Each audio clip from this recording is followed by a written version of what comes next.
I'm going to talk to you about the value and the meaning behind verbal and nonverbal cues, both from martial arts and from self-defense.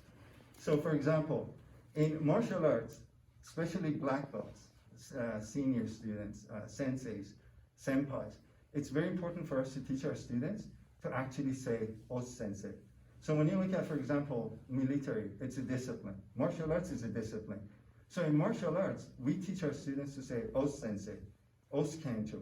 So it's our way of saying, I received your message and I thank you for that. So I think that the onus is on us to make sure that we advocate for it. Just like in the military, you'll hear people say, sir, yes, sir, yes, ma'am. So it's a form of discipline. So that's our verbal martial arts. Us? When it comes to training, there are times when a sensei, an instructor, a coach in sports, will actually look at you in a certain way and give you the feeling of, am I approving what you're doing? Or I'm not approving what you're doing. So that's your nonverbal cue. So that nonverbal cue and the verbal cue in martial arts, they're both very important. So pay attention to that. So we have an acronym here, BFD, balance, focus, do your best.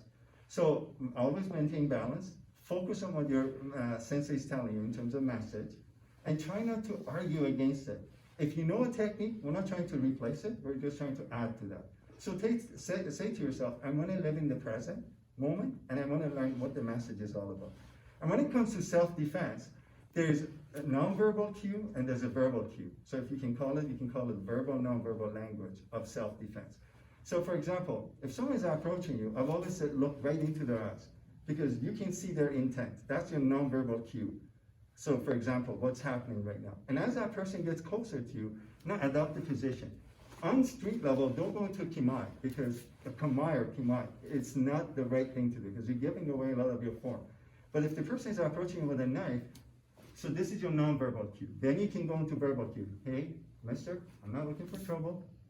I mean no harm to you, and then try to approach it from there.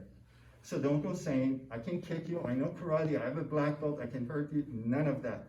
So then you make sure that you use both verbal martial arts and verbal self-defense. If the person is holding a pistol, like we said before, whatever you say, mister, whatever you say, man, whatever you say, mister would be better because you're respecting that person. Regardless, you need to cut that distance short if you're going to do something with it. So I want you to pay attention to both verbal and nonverbal cues, both from martial arts and from self-defense. Us?